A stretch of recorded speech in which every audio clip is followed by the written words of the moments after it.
Good evening, everyone. It is the Christmas time of year, as you can tell by the green in the studio. And it is shaping up to be a killer of a month on Wednesday at 9 p.m. Eastern. We've got legendary art director for Magic the Gathering and Dungeons and Dragons 5th edition, the good one, not the current one.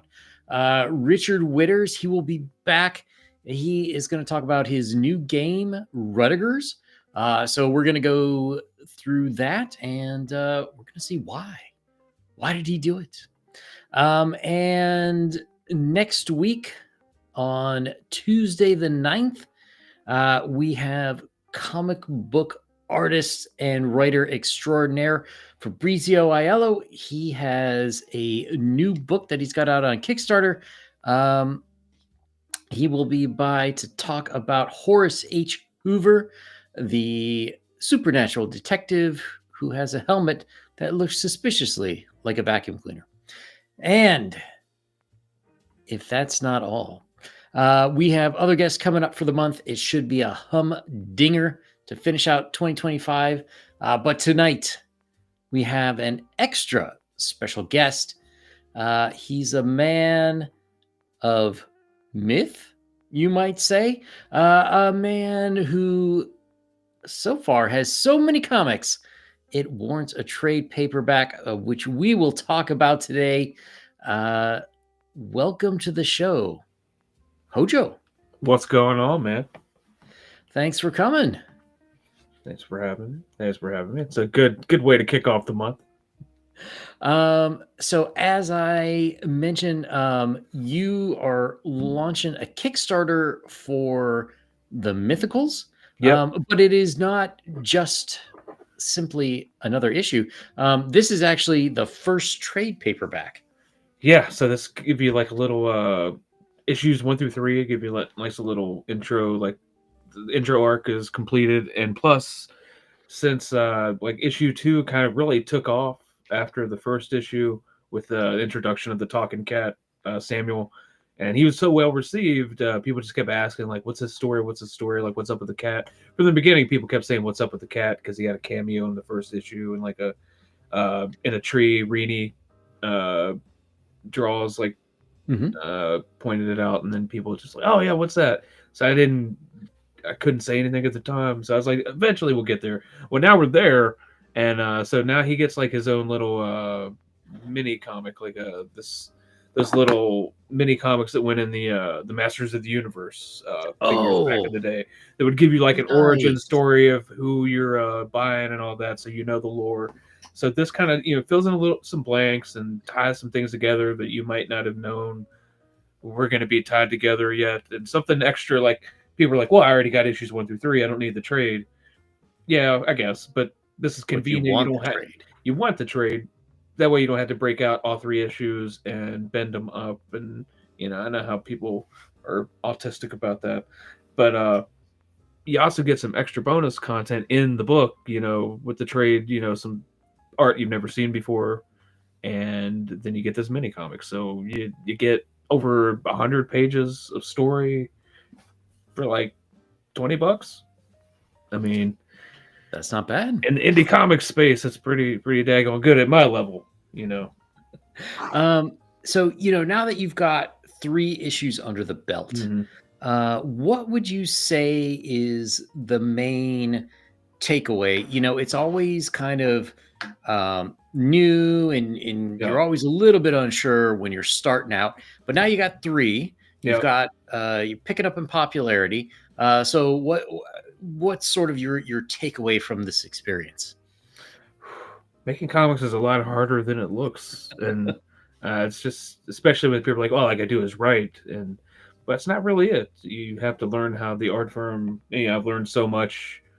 I started really paying attention to comics before, like how to make them and how they're constructed, before I started making the process of making one. Like you gotta learn like page turns, and you learn the the 6 grid format, Mhm. and even there's a 9 grid format too that people don't use anymore. When to do a splash page, when not to do 5 splash pages in a row. There's a lot to go. There's a lot that goes into it. Yeah. Just like studying the craft. I equate it because I've played music in the past. It's you think you're that good, you think you're good, you get up there and you play. Yeah, you know how to play, and people are like, oh, well, that's okay. You can be here, but you don't need. You're not there. You can be here, but you're not there. You think you're there, but you're here, and then it starts coming easier, and then you start thinking, well, what if I add this? What if I layer this in? What if I change this and we up the tempo, cut some stuff out, and just put all the good parts together, which is what a comic is in the editing process. And like they say, you just there's so much that goes out of a book that stays in. You have no idea. Yeah, You, yeah. you could write another. You could have another book on all the stuff that didn't get in because there's some scenes. There's some stuff that was in the first issue of the Mythicals that I was really, really wanted to do, and the editor said no. And here's why. Right. That's the point. I don't mind being told no. Just say why. Um, Yes. and so, yeah, her and I like came up with something different. I was like, which ended up being like part of like Daniel's skill set now with these little teleporting things that he can throw. So that tied it together good. But I'm still what I wanted to put there. I'm going to use later because it was a damn good scene, and it was going to be cool. Him looking up at this chopper, and I'm like, yeah, but I'm gonna put it somewhere else. So you Definitely. learn to compartmentalize things for sure, and it's just the journey has been fun. Like I've said Excellent. multiple times, if this isn't fun anymore, I'm not gonna do it. So why do it? Because this isn't feeding my family. This is Yeah, yeah. what they call a passion project or a hobbyist. I don't care what you call me. You're not gonna call me late, and you're not going to say that I don't deliver. You can't call me a grifter. You can call me whatever else you want, but you can't call me those things. So out of curiosity, who is your editor? And this last one was Aaron Sparrow. Do you know who that is? I don't know Aaron He Sparrow. has Kneel Before Doomface. Oh, okay. He's on with Wes from Thinking Critical a lot. Oh, okay. If you've seen that stream, you'll know who I'm talking about. He used to write Darkwing Yeah. Duck. He used to write Darkwing Duck? Yeah, I yeah, didn't realize that. yeah, for Boom. Oh, Yeah, interesting. yeah. So you're starting this off. You're a writer, and of course you're doing research on your own. You're paying attention to how things go. How was it? Ultimately, this is your project, right? Yep. So the buck stops with you. However, with an editor, a good editor will tell you not to do things, Yes, and then they'll give suggestions based on what your absolutely. intention is. Yeah. But then you also have artists as well Mm. who That's another. Those are totally different people to deal with.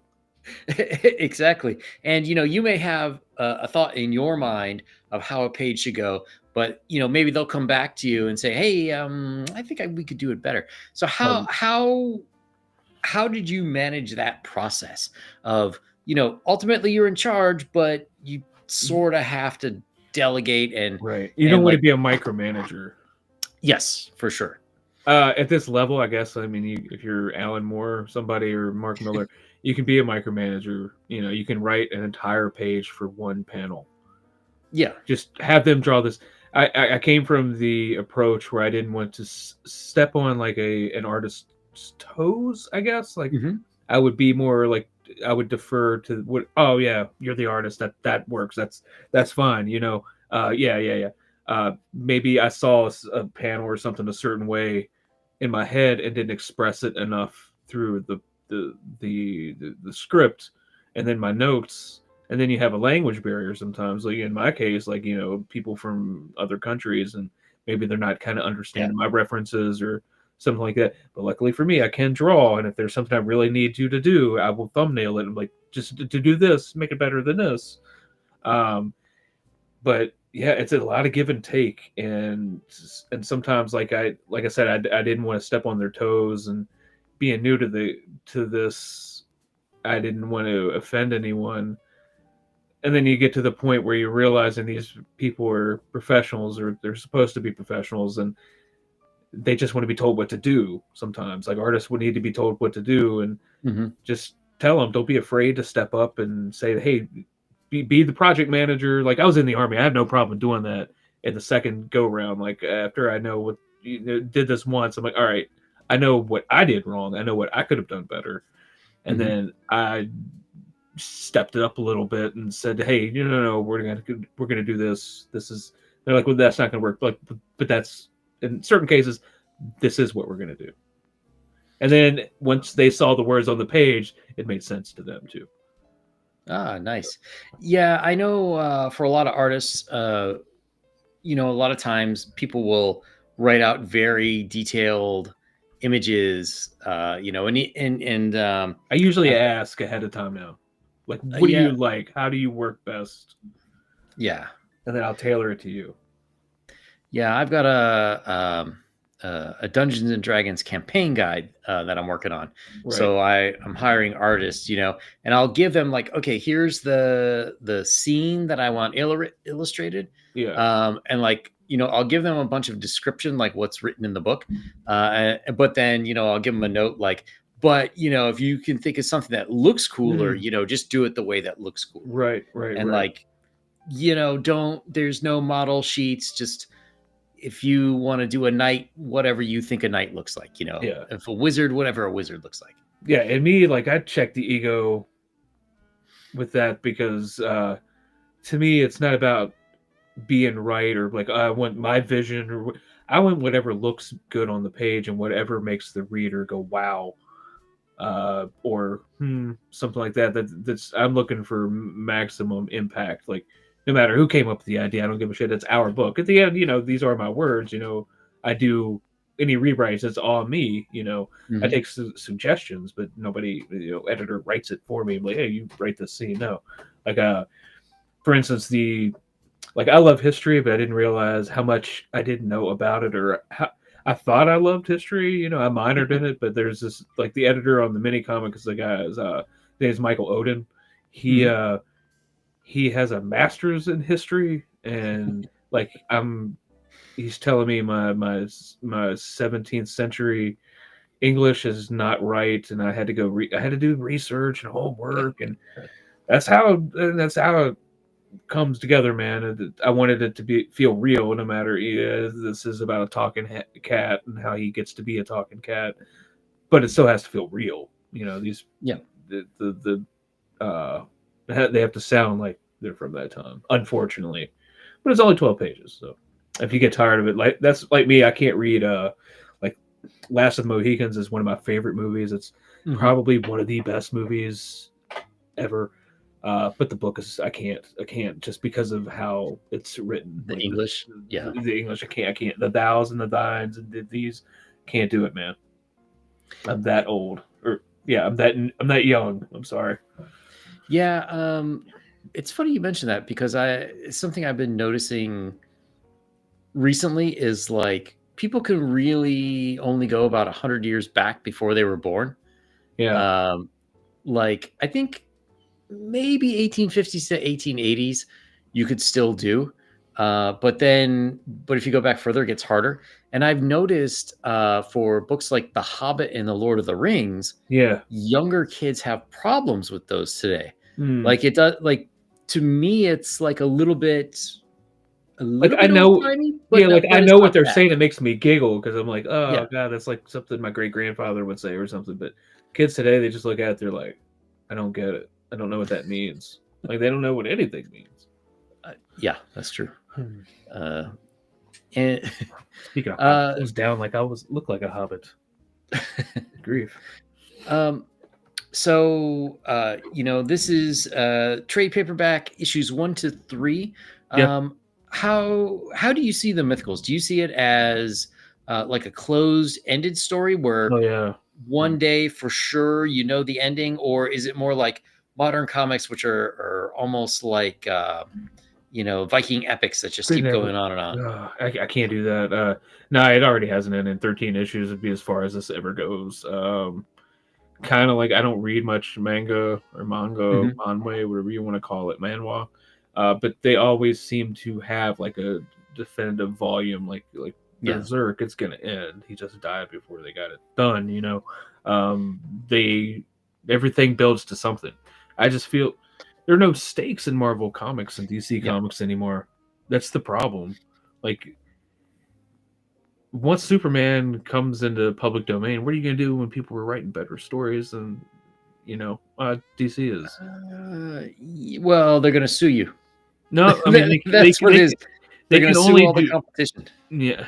I don't know how people are gonna get around it. They did it with Mickey Mouse. They did it with Winnie the Pooh. They're gonna do a Batman. Like, how many times can you have Peter Parker fawning over complaining about his life in high school, and they won't let him and Mary Jane be together anyway? So I guess that's some finality because Yeah. that's never gonna happen. They won't let the poor dude be happy. Um, like I'm a big Incredible Hulk fan. I don't. There's nothing they could do. Like what they're doing now. Nick Klein's a great artist. Let me say this first and foremost. The story is just, man, it's just where you can't go anywhere else because this is where you're going because you can't go anywhere else. You just have to keep going. You have to keep going. Like Yep. they literally Marvel literally wrote a bunch of stories called The End on what would happen if it did end. Just end it. Just I mean, I don't know. Yeah. They're You know stuck, what? but they have to do it because these are part of the cultural. These are cultural things. Like Superman has to be around. Captain America has to be around. Yeah. I mean, the problem with that is it's all financial as Oh, opposed I know to that. Oh, believe any me, I sort know of, that. like for me, a great okay, I know a lot of people don't like Miles Morales. I'm fairly agnostic, but what would have been great is we should retcon one more day, Yep. and Yeah. and really the whole Marvel universe, it should just like age forward 40 years so it's in the present, and oh, everyone woke up from I had this weird dream where all this Yeah. crazy stuff happened, and then just Peter is now an assistant professor of science at Bronx University or whatever, and he Well, they're meets trying Miles. to do that, like with the Ultimate lines, and they've Yeah, messed them up each time. yeah. To me, the problem with the Ultimate lines is that the Ultimate stories were often better than the main comics. And it was too confusing for, Yeah. even for me. I didn't realize the Ultimates were supposed to be like different universes for a few years. Yeah. So it's, you need to have very clear product lines. Even Steve Jobs, when he took Apple back, Yeah. at the end of the 90s, he cut the vast majority of computers they were making because it was too confusing. Oh. Yeah. Yeah. Yeah. You He's had low when end, the iMac came out. Yeah. yeah, Yeah. iMac on the low end, Yeah. Power Mac on the high end, and then usually they tried to get something in the middle. Yeah. Yeah. Um, and that's what you need with Marvel, and He was their Jim Shooter, to be honest. Like God yeah, rest his soul. Yeah, yeah, they need someone to just and they can't because they're tied to a corporate office that says you can't do this. You have to have X X and X blank blank blank and blank, and then we need you to just pump out stories. That's all. Just keep just keep the copyright alive. That's all they need to do. yeah. But even this is messing up Hollywood because, Hmm. okay, let's say they're going to reboot the MCU or something. Like, are you going to tell the exact same Iron Man origin story again? I know, right? No, you got to Yeah, do something different. yeah. Like, they've used up the majority Mm. of the very famous series that people know, right? Right. And they're trying to do new characters that no one gives a crap about, That's true. like Echo and Miss Marvel, the newer Kamala Khan. Ironheart.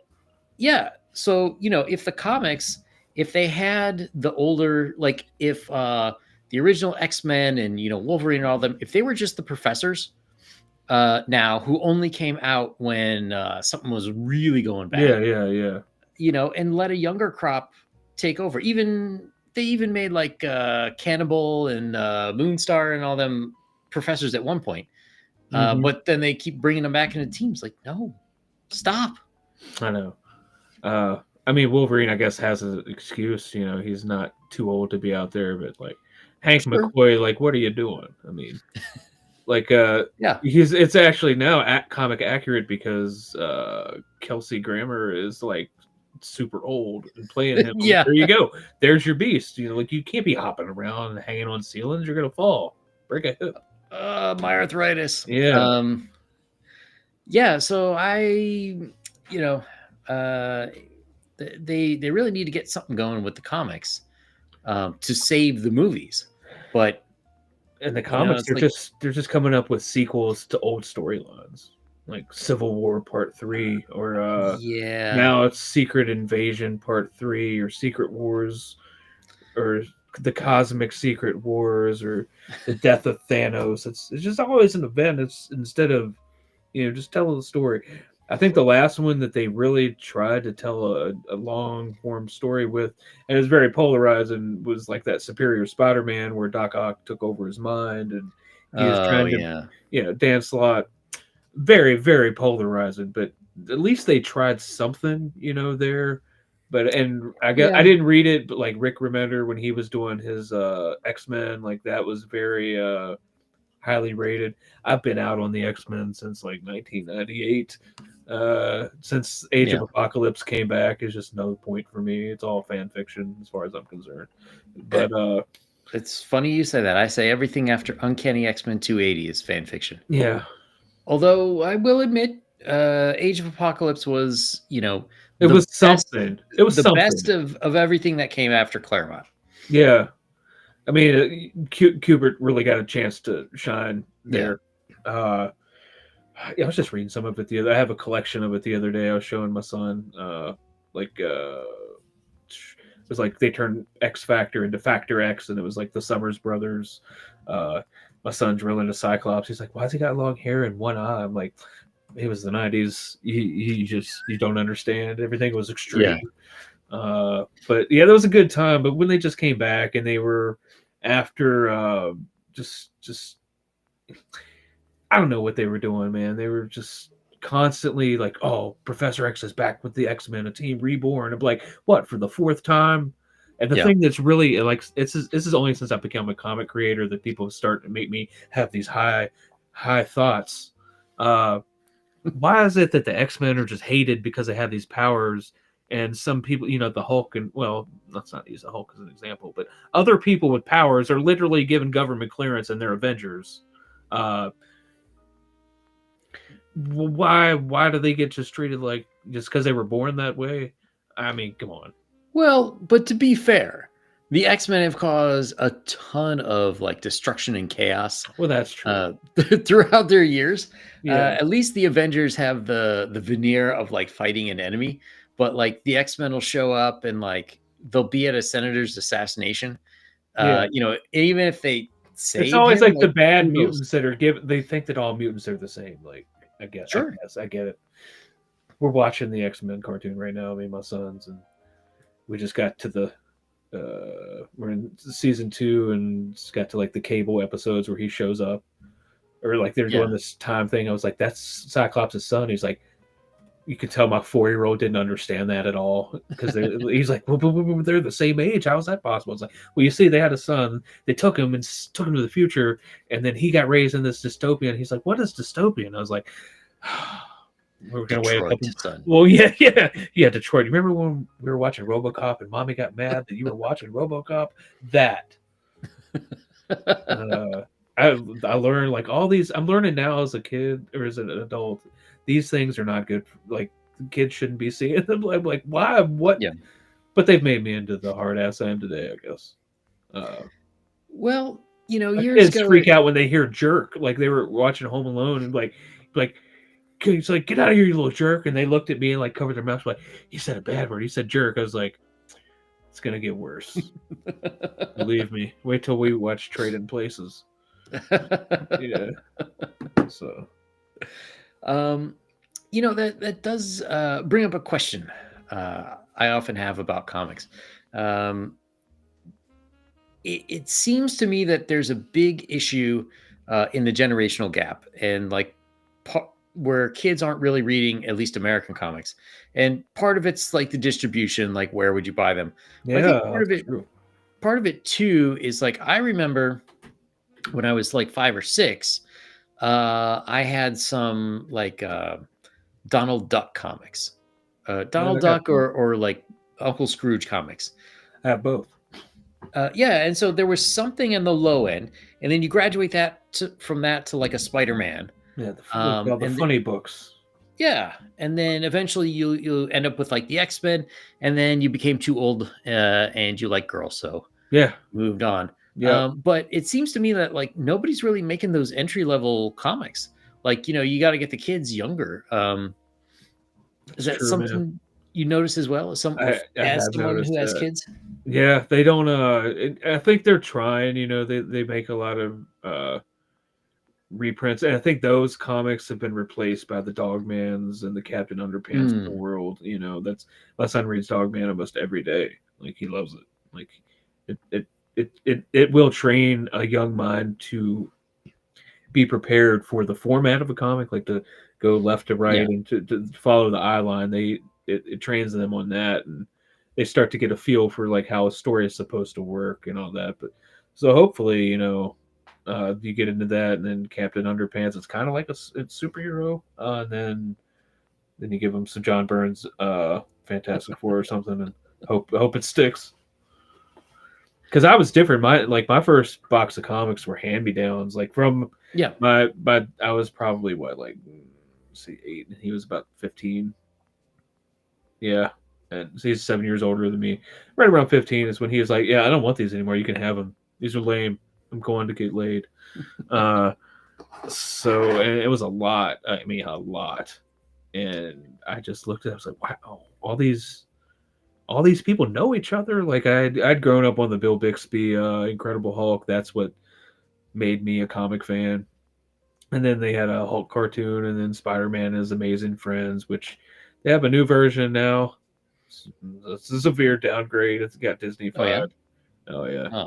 Oh, But it's good for the young kids. Like if you're like 6, 7, it's good for them. But okay. that works. They Disney still knows what they're doing when it comes to that. But like to see some of these characters, I'm like, oh my god, this guy's a beast in the comic books, and you've reduced the Green Goblin to being like a jokester and a prankster, but whatever. But yeah, and then I just kept reading. Like I was like, wow. And then I realized there are two. Just like Superman doesn't know Spider Man. That's when you by the time you're 10 in the 80s and 90s, you were in a gang. It was either Marvel or DC. You couldn't be both. You could have affiliations with the other one, but your majority of your reading list had to be one. Well, I mean, it Yep. didn't have to be. It just either was one or the other. It's just how it worked.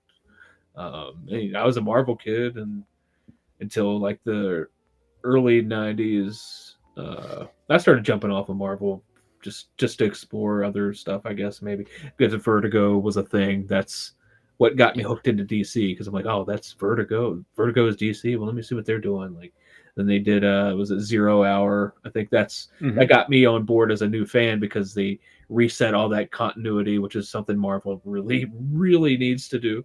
uh but uh you know comics are, I want to say the medium is doing great, but the industry is kind of on life support. It's how do you Yeah. get those new readers? The only thing, and someone in my position, I'd say, yeah, crowdfunding is great, but you got to go, and these streams are cool too, but you got to go out there and meet people conventions locally, because there's some people who've never even heard of the internet stuff at all. Like these older Yeah. creators, like me, even me 3 years ago, and I'm in my 40s. When I was 40 years old, I had no idea any of this was going on. None of this, none of you people, none of it. I knew that it's like there had to be a lot of people that felt like me that were fed up. It's like, but they just got heard about what they did to some certain people in the industry, like Garth Ennis and people like that. I'm like, Hmm. they canceled these people, like, and they just ran them out just because who they vote for or Yep. allegedly vote for or what. That just because when it doesn't have anything to do with comics, they don't agree with you on some other things. So you then run them out, and you know where this is going. And then I started to notice things in comics, and So here I am. I was looking at sports, my terrible sports team at the time, and just like, oh look, comics. What was that? I saw something from somebody that it's like that's not a mainstream title, but that's mainstream work on that cover. And then the rabbit hole, I've been tumbling down ever since, man. Yeah, and it's interesting you mentioned Vertigo, because like I was saying before, usually you like get X-Men or maybe JLA or Batman or something, and then you just like peter out because there was I was nowhere to go. I was done with comics, man. I was Yeah. kind of done with it. I was like, the Jim Lee. Here's the thing: I get shit from all my friends. The Jim Lee Claremont was great. It looked great. I don't care about any of it. The story, I don't care about any of it. I know what he was trying to do at the end. He's Mhm. trying to. Claremont was trying to set up this long game, which he tends to do. That's what he does. The American comic readership by that time was impatient. They didn't want that, so they moved him on to another book because sales had started to lag, and they're like, "Yeah, this looks great, but we don't really. We want something to happen right now. We want it to be like Image, like well, Image is not this ain't Image, Um, Yeah. and that was different too, but in a different way. Like that was. I didn't really jump on board. I was 10 or 11 when Image happened, so like that I was their prime target. Spawn was cool for a little bit. I like the later Image stuff, like when they got a little bit experimental, like with God, what is it? Max Faraday. That was kind of like a magical type deal, like Divine Right. Uh, Yeah, but not as much much, Image, like really at that time. If some of the stuff they do now is great, but yeah, not then. it's Vertigo very was different now though, something different. Yeah, very different. I mean, I have a lot of respect for those original Image guys who took that leap to make their own thing. But those books are virtually unreadable. Oh yeah, They're I was reading Cyberforce the other day. I'm like, oh, this looks great. I wish I could read it on mute. yeah, Uh, exactly. Yeah, Silvestri is my favorite artist, but oh man, Cyberforce was it was a tough read. disappointing. Darkness was better.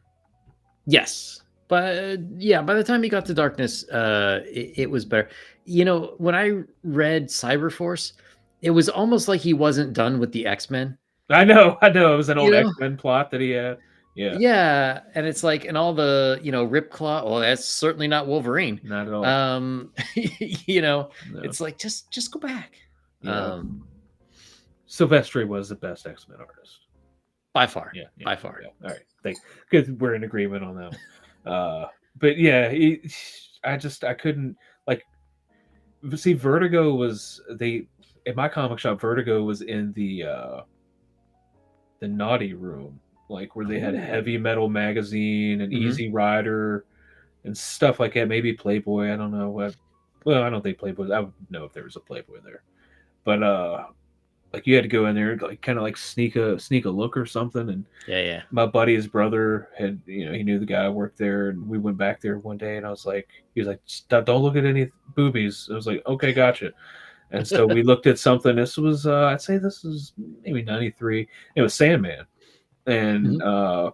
he had a collection of the Sandman mystery theater, which was the old Wesley Dodds Sandman. They brought back like a noir thing. I was like, ooh, this is interesting. I didn't know anything about any of that. And then Swamp Thing, I was like, I know who Swamp Thing is, but I hadn't really read it at the time. And Yeah. so for about 2 years, all I pretty much read were back issues of Vertigo books. And then I kind of got on this the British wave. Like I liked Grant Morrison's Animal Man. I like that. Mm. I'm not much of a fan of any of his other work. I don't like his Oh, X-Men work that at all. I think he yeah, no, ruined the X-Men. 100%. And I can't stand All-Star Superman either. Oh god, it's the worst, isn't it? All It's right. I like like Frank Whiteley's art, it's different, yes. Well, but I liked his art for the Superman one, but not when he was doing X-Men. no. Completely wrong choice. So I did. People give me shit because I mean, like Ethan Van Sciver, he did some new X-Men.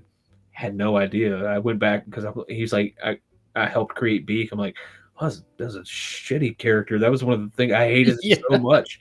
I hated that book, but I understand you got to do what you got to do. But hey, create a Yeah. character, you can come up with something different. You know, Yeah. I would probably do the same thing, maybe worse. It doesn't matter, but Well, I mean, plus wasn't he like 20 or something yeah, around yeah, there? you can't Yeah. judge somebody from one thing they did. But I just couldn't. There is no growth there. There isn't like Yeah. the X-Men. Like, yeah, maybe I could probably like, well, couldn't you do it? I'm like, I don't. I wouldn't want to do it. I could maybe come up with something.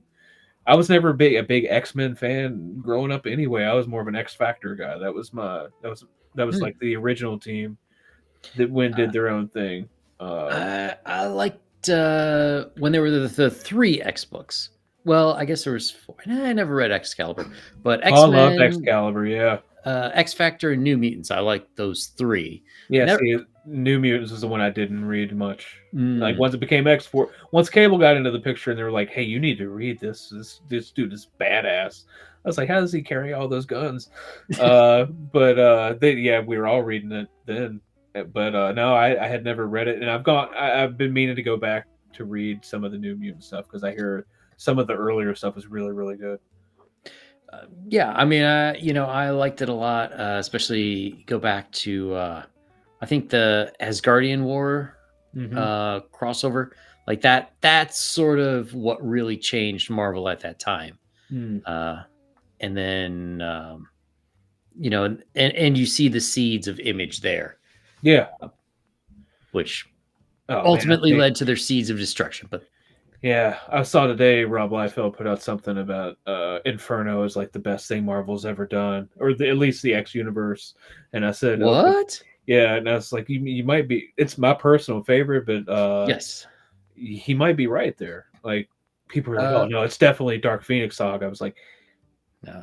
I'll buy that. You know, I'm not going to say no, you're wrong, but I mean, Inferno, like nothing, like they were humming on all cylinders. Executioner song after Yeah. that too, like I think it was. I was just reading something the other day. It was X Factor during that time frame. It was I think Wilt Portaccio was Hmm. drawing and Art Thibert was inking. I mean, Beacon. Yeah. it's just that those covers and that it's just fire all around, man. And Definitely. Madeline Pryor was that was I never really had a crush on a fictional character, but I didn't know that was she was like my Jessica Rabbit Yeah. back then, you Well, know. she had that underboob. Yeah, and Uh, she was she's a baddie, so it was uh, fun. a couple years ago, Mark Silvestri was given a Himbo Award No. for Alex Summers as the Goblin Prince. Uh, Oh. Wow. That's crazy, dude. yeah, Yeah. I like Inferno. I think it's really his second attempt at the Dark Phoenix saga, Yeah. and I think it's better. Yeah. And it's the only problem with it is you can sort of start a lot closer to Dark Phoenix, but if you're trying to explain what's going on uh, with Inferno to someone who's never read it, like, okay, let me go 50 issues back, Yeah, and it's a then lot this, it's a lot of setup, man. Yeah. yeah, and that was him sort of tying up a lot of loose threads. Chris Claremont. Yeah, because I mean I enjoyed the for how brief of a time it was, the Outback team or whatever they Yeah, call it. Yeah. that was the best. Colossus didn't have a shirt. Those are some good stories. So And speaking of good stories, for anyone who hasn't seen Mythicals before, can you give us the quick lowdown on what's going on? yeah, so it's a horror action mystery that puts this witchy woman Nancy Moon with a covert team of creatures or a task force comprised of creatures from myth and legend. And so basically, you got like a little X Files and a little Dresden Files. I never read that, but it gets compared to that. Basically, kind of like Men in Black, but with monsters. You know, so Nice. monsters are here. They exist. We don't know about them. So I can kind of do my Bill Willingham Fables thing, and and that's a good one too. Fables. I didn't start reading that until way way later in life. Uh, but I get to take my own little spin on different legends or maybe literary figure and just make it funny. Like there's a scene in the future where we got they go to a bar and it's like gargoyles are the bouncers, but they got like pop collars and like sunglasses and keep calling each other bro. Stuff like that. You know, Buffy the Vampire. This would never exist if not for like that show, Buffy the Vampire Slayer, because I liked how he would take the horror thing and just kind of put like a comedic shine on it just to make it approachable and fun, but at the same time, like there are some legitimate scary parts, and this series has its share of scary parts. Very cool. And you mentioned that. So the story is about the team, and then you also have the cat. Yeah. We have a 12-page mini comic with this one that details how he went from this sweet little fluffy kitten to what you see there, this battle hardened a-hole with half of an ear. So it's quite a ride. It's kind of sad too in a way, but those are the best kind of stories. That if I can make you feel like all those emotions in 12 pages, and I guess I did my job. That's the goal. Yeah. So about how many pages will this be overall? So on the trade, it is 78 pages of story, 96 total, including all the bonus content, and then 12 pages on the mini comic. So nice. It's over 100 and some pages. So that's a pretty good amount of pages / stories for a trade these days, especially one for one that's only $20. Yep. And when are you planning on delivering? Should be in. I think I have it Valentine's Day. I should be out there. So okay, I'll be.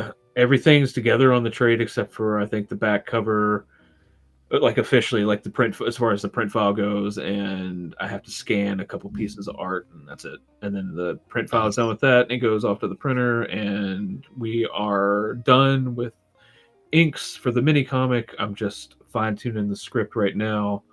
Had a lot on my plate the past couple months, and then I have to go not really fix a few panels, but make a few artistic corrections, notes with him, and he is like that fast. So I mean, since I'm using a printer that's maybe 20 minutes from my house, nice. I can get those printed in like a couple days. So I can go right up into, because I'm still fine tuning that cover. That one cover's a mock up.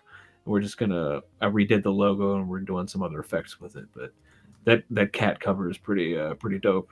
Like the digital painter is great. Yeah. Kind of reminds me a guy who just passed away, Xevious. I don't know if you know him. I do know Xevious, man. I talked to him maybe about 3 weeks before he passed away, and it was weird. I hadn't heard from him in a while. Yeah, we usually touched base at least maybe once a month. Chris was his real name. He's a good dude, man. He had some wild stories. But yeah, he would have been involved in something I did in the future. We were talking about it because he loved cats, and he was like, man, I kind of dig the Samuel thing. In the future, hope we get to work together. I was like, you know what, brother? And I didn't hear from him for a while, and Smiling Bandito hit me up and said that he passed away. I was like, oh man, yeah.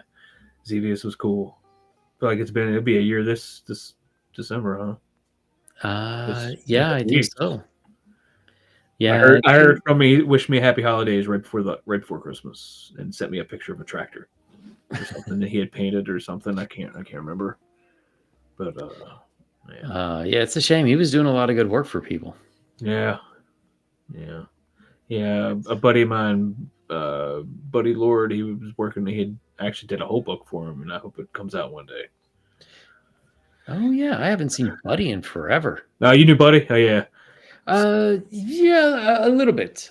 I always wanted to get him on the show, but he disappeared before I could. Very smart individual. Very well learned, one would say. Yeah, definitely.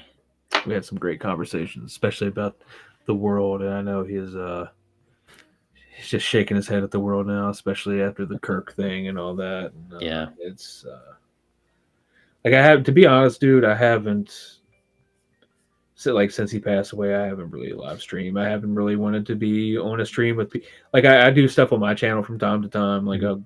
a silly live stream where I talk about the whole thing that people do. Yeah. Talk about get out there and use it as my therapy session. But man, after I did my launch was like September 19th. Uh, I even ended up deleting the stream after that because I was just like, I didn't know what to do because it was like just over a week. Because like everything my mind kept going back. I kept seeing all that and thinking about that, and I was like, I can't come on here and ask for money and pretend everything's okay Yeah. and like to try to put on a happy face when like the whole world because everything I wanted to talk about was going to circle back to that, and I knew I would have went on there and lost my mind and probably all my subs, and it just wasn't good. But I'm getting back on the horse now. I mean, it's just it really was like losing a family member that I never met, and I know that's hard to explain, but it hit my wife pretty hard. She had no idea who he was before it Mm. happened. Yeah, it's a tough situation, but at the end of the day, you gotta if you don't, sort of get back on with the things that you enjoy and make life worth Yeah, living, you then can't. Yeah, you can't let him win. exactly, Yeah, exactly. because that's what they want is silence. You to not speak up, and Yeah, I'm one to not be silent. yeah. Um, but so we got issues 1 through 3. Yep. Um, so after people, especially those who haven't read Mythicals yet, pick up this trade paperback. When do you think we'll see new issues? I'm probably gonna. I mean, they're already written, so it's more of an issue of time and scheduling and Artist, money and yeah. stuff like that. And I'll be doing some conventions this year, so Oh, nice. money will be going towards that, and hopefully some more money coming back. Um, but we're gonna. I hit the ground running, and I ran really hard, really fast for a long time. Now it's time to just kind of like settle into like a little slower pace and jog. I have a lot of other stories that I'm writing, but I mean the mythicals will never go away. Mhm. But like just with all of this, the floodgates have opened, and I've worked with other people on some things that I wrote a story for Justin Belmont that funded pretty well, and I got an anthology book that's coming out soon that I did a piece in, and so Nice. it's fun, but um, I'm not going to be doing like 2 titles a year. And for another thing, I don't think crowdfunding it's in a healthy position enough to do as many projects in a year. Yeah, I mean, it's The when I look at economy is it, not great, my man. that's one of the big problems. The economy is not great. In general, the cost of comics are too expensive. Oh yeah, Like, 120 pages for $20 is amazing, yeah. but a lot of people want $25 for 22 pages. And it's like, That's a no for me, dog. yeah, even if I like it, it's really hard to justify. And even You have to be Kenneth Rocafort or somebody like that. And then yeah, people are like, yeah. well, how am I get to that level if people don't support me now? I'm like, I don't have an answer for you other than the fact that you're not Kenneth Rocafort. Yeah, I mean, crowdfunding is sort of in a weird position where it's like the mainstream comics kind of sort of work because they're hitting your dopamine every month. Yep. You're getting regular issues, which the vast majority of indie comics creators just can't do. You can't. You can't. Um, or you have like one a year and it's like super involved and Or um, if like Peter Samedi, he'll do issues yep, 1 through 5 at one time, yeah, and now it's easy for him because he bought a printing press. He doesn't. He's a one man I band know, now. He doesn't have to do anything but make money, and it yeah. works for him. Pete he did it the right way. Uh, Yeah, I'm real curious what's going to happen with Alterna. yeah, Yeah, I've had Pete on many times, and he's had me on several times, and I yeah. know him a little bit. But I just don't know where it's going. Yeah, and a Uh, lot of people are mad at Indiegogo, and yeah, I'm I'm not going to get into that here. I don't support that company because of reasons that are personal and financial with me and that company. If you want to do that, that's fine. But that was a big outlet, and Pete doesn't like Indiegogo anymore now. Fund My yeah, Comic isn't like it is not where people think it should be. Um, yeah. Well, I mean, it's getting there. It was on this kind of curve, but now it's kind of starting to go this way just because the economy, like the yeah, businesses move with the economy, and if you were growing incrementally, you're not growing incrementally anymore. yeah. And I mean, I really like Luke Stone. I've talked to him before, but the only problem, when you start a whole new site like that, a crowdfunder site, um, you're just not bringing in eyes. Like, I don't love Kickstarter, but Yeah. there are a ton of people who are not affiliated with me who will, and people I know who will just go on Kickstarter and they'll be like, okay, what are the new comics? Yep. What are the new games? What's the new this? Whereas, Because that's where everybody's at. and that's the big problem with me for Fund My Comic. I mean, I think otherwise Fund My Comic is perfectly fine. Yeah. You know, people can basically buy your stuff, and that's what you need. But it doesn't have those random people who are like, oh, Oh what new no. comics are coming out this month? Yeah. Yeah. Yeah. No. It'll never. I'm not gonna say never, but I don't see any way for it to catch up to like the natural, like the algorithm, like moving it. There's a It's lot yeah, of users on Kickstarter, man. yeah. I mean, the only real way I could see is them dropping serious money for advertising.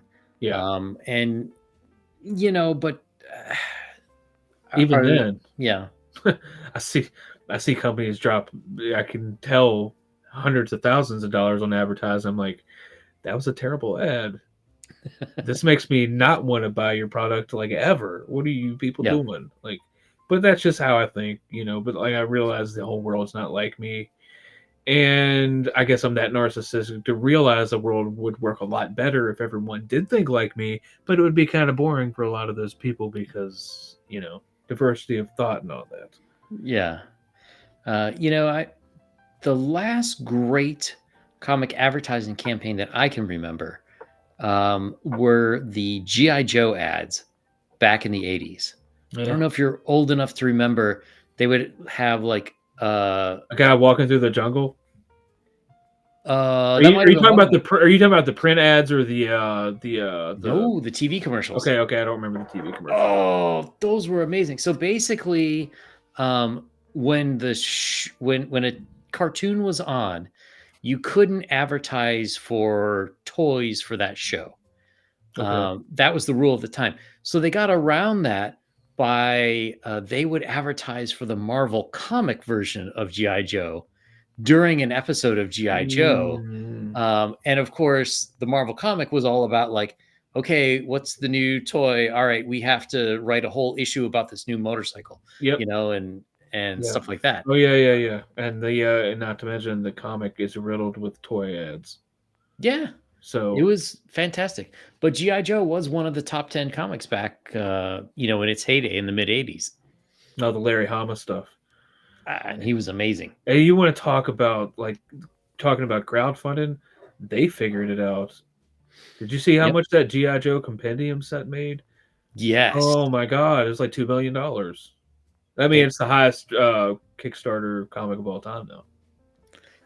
yeah, Oh it no, that wasn't was the too huge. Transformers. I'm sorry, that was the Transformers one. But before that, it was GI Joe. It was like a red book and a blue book or something. Yeah, Oh my God, I didn't get in on it because that's a lot of money, and I don't know if I like GI Joe that much. I love Larry Hama, but I just those old issues were great. I just like to see the ninjas fight. That's all I cared about is at that young age. Because was when did the GI Joe movie come out? What, like 85, something like that. Um, Yeah, I was in preschool or 86 or something like that. Eighty- That was yeah, because that was might have a been Transformers 87. movie. Yeah, 86 Transformers or 87, 86. whatever. Yeah. I was in I was in kindergarten, and I just wanted to see the ninjas fight. Like at that Yeah. time, GI Joe and the Transformers were kind of like starting to fade in popularity, and He Yeah. Man Yeah. was already in all these reruns, and still cranking out toys though. But Yeah. the Um, Thundercats were on the rise, and that's true. then Ninja Turtles made everything not matter. Like I will say, I will say from a comic experience, uh, the two silent GI Joe issues are great. If you want to, I have one of them. I have one of them because it's a pretty famous one. yeah. I mean, to me, they're fantastic if you want to learn to write comics, because not only do you have to write the dialogue, you actually have to write stuff happening.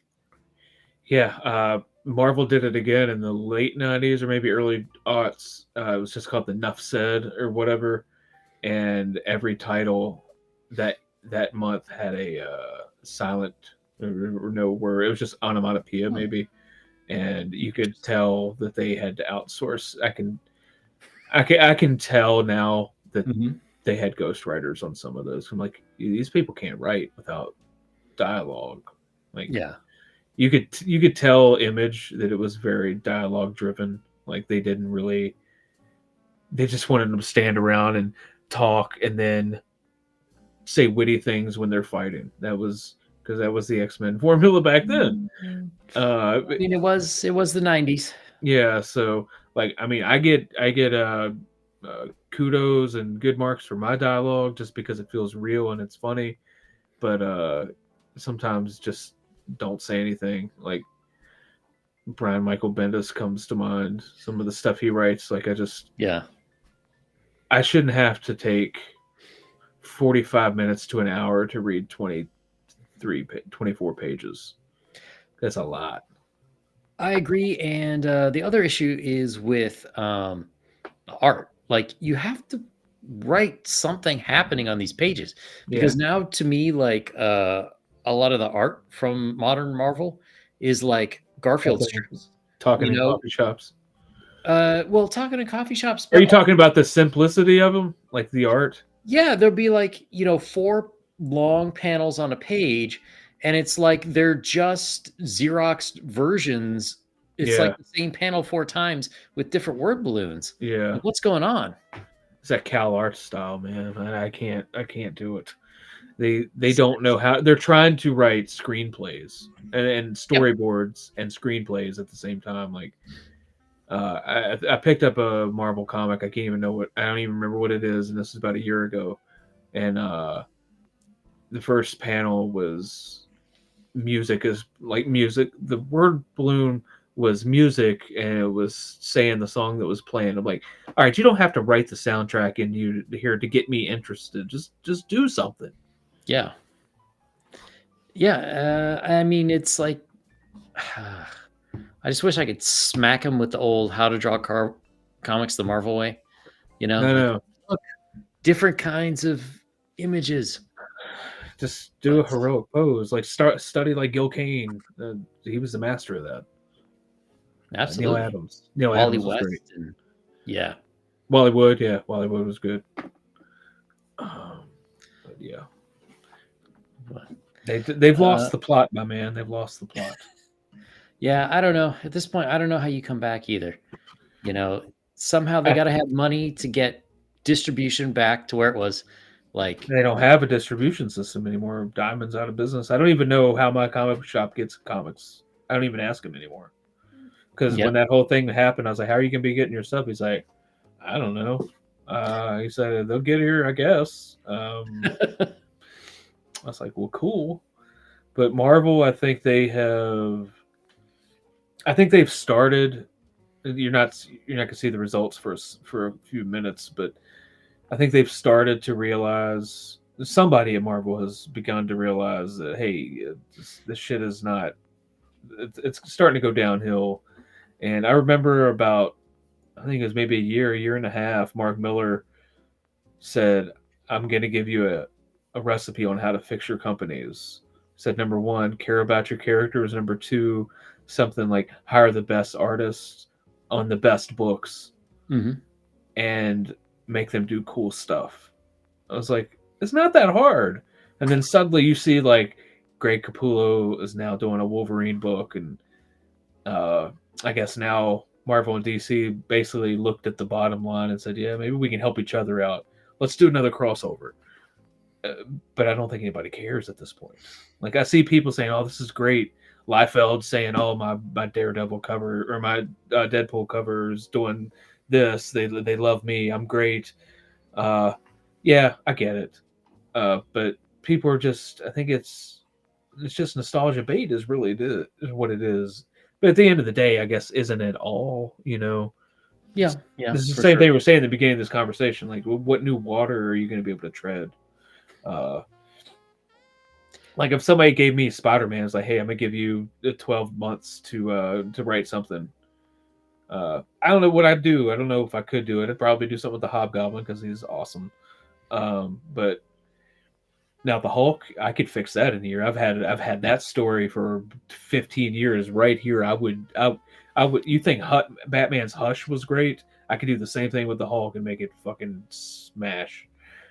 But they would never let me do it.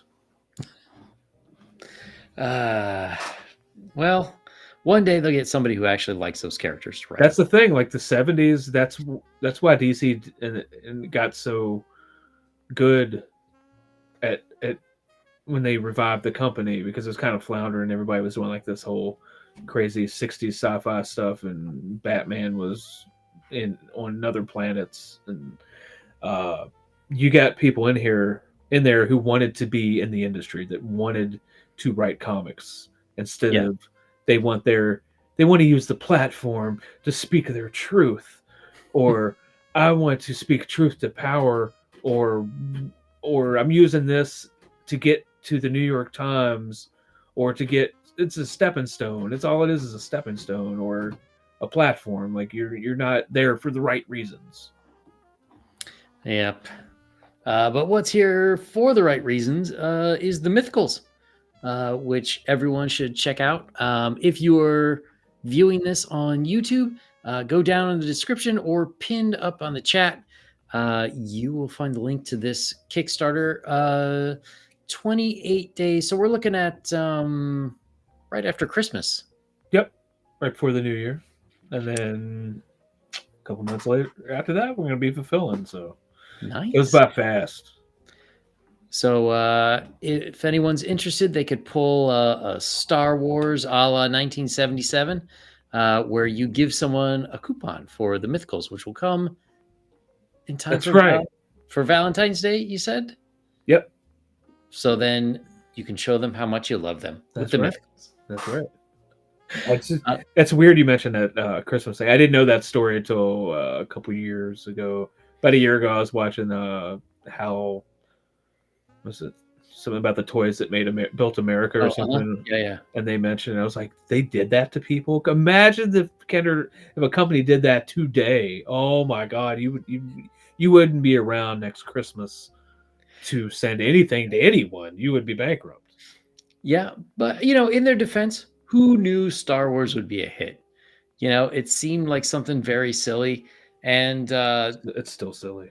And movies weren't merchandising like they did after Star Wars. So it's like maybe someone will want something. They didn't anticipate it. Yeah, but in the 70s, you were used to waiting. I couldn't imagine. All right. Well, I think it is getting late, and I think anyone who wants, go check out the Mythicals, horror plus suspense plus superheroes.